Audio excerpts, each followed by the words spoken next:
Mixing பவுலில் 1/2 cup அளவுக்கு அரிசி மாவு, 1 கப் அளவுக்கு கோதுமை மாவு, 1 டீஸ்பூன் அளவுக்கு வெள்ளை ரவை, 2 ஏலக்காய் பார்த்திங்கன்னா நசுக்கி போட்டிருக்கோம். ரவை, அரிசி மாவு, கோதுமை மாவு, ஏலக்காய் பொடி எல்லாத்தையும் பார்த்திங்கன்னா நல்லா கலந்து விட்டுருவோம். பார்த்திங்கன்னா நல்லா மிக்ஸ் பண்ணிவிட்டோம். 1 கப்பு வெல்லத்தை பார்த்திங்கன்னா 1/4 கப் அளவுக்கு தண்ணி சேர்த்துட்டு வெள்ளை பாகு காய்ச்சி எடுத்து வச்சுருக்கேன். அதை இதில் சேர்த்துடலாம்.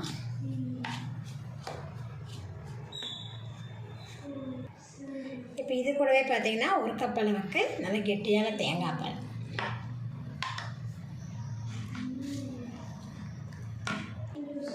கட்டி இல்லாமல் நல்லா மிக்ஸ் பண்ணிக்குவோம். ரவை சேர்த்துருக்கங்காட்டி நம்மளுக்கு பார்த்திங்கன்னா இந்த தேங்காய் பால்லாம் பார்த்திங்கன்னா ரவை நல்லா இழுத்துரும்.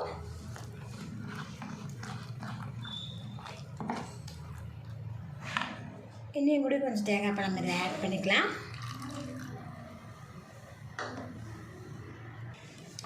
கட்டி இல்லாமல் நல்லா மிக்ஸ் பண்ணியாச்சு. இது ஒரு 5 நிமிஷம் இது அப்படி நம்ம வச்சிடலாம். 5 நிமிட்ஸ் பார்த்திங்கன்னா அப்படியே வச்சுட்டேன். ரவை பார்த்திங்கன்னா நல்லா அப்சர்வ் பண்ணியிருக்க பாருங்கள். கடையில் பார்த்திங்கன்னா எண்ணெய் ஊற்றிருந்தேன். எண்ணெய் பார்த்திங்கன்னா காஞ்சிருச்சு.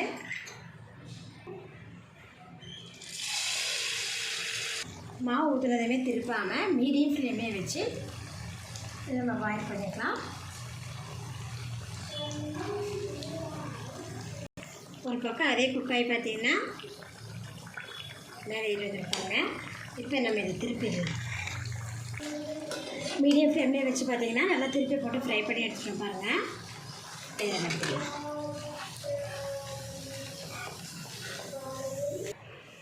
தேங்காய் பால், வெல்லம் சேர்த்துன சாஃப்டான பணியாரம் ரெடி ஆச்சு பாருங்கள் ஃப்ரெண்ட்ஸ். ஈவினிங் ஸ்கூல் விட்டு வர பசங்களுக்கு நீங்கள் இது போல் செஞ்சு போகலாம். நல்லா விரும்பி சாப்பிடுவாங்க, ஹெல்த்தியாகவும் இருக்கும். நீங்களும் இந்த ரெசிபி வீட்டில் செஞ்சு பாருங்கள். இந்த வீடியோ பிடிச்சினா லைக் பண்ணுங்கள். மறக்காமல் ஆமினா சமைச்சனா சப்ஸ்கிரைப் பண்ணிக்கோங்க. நன்றி.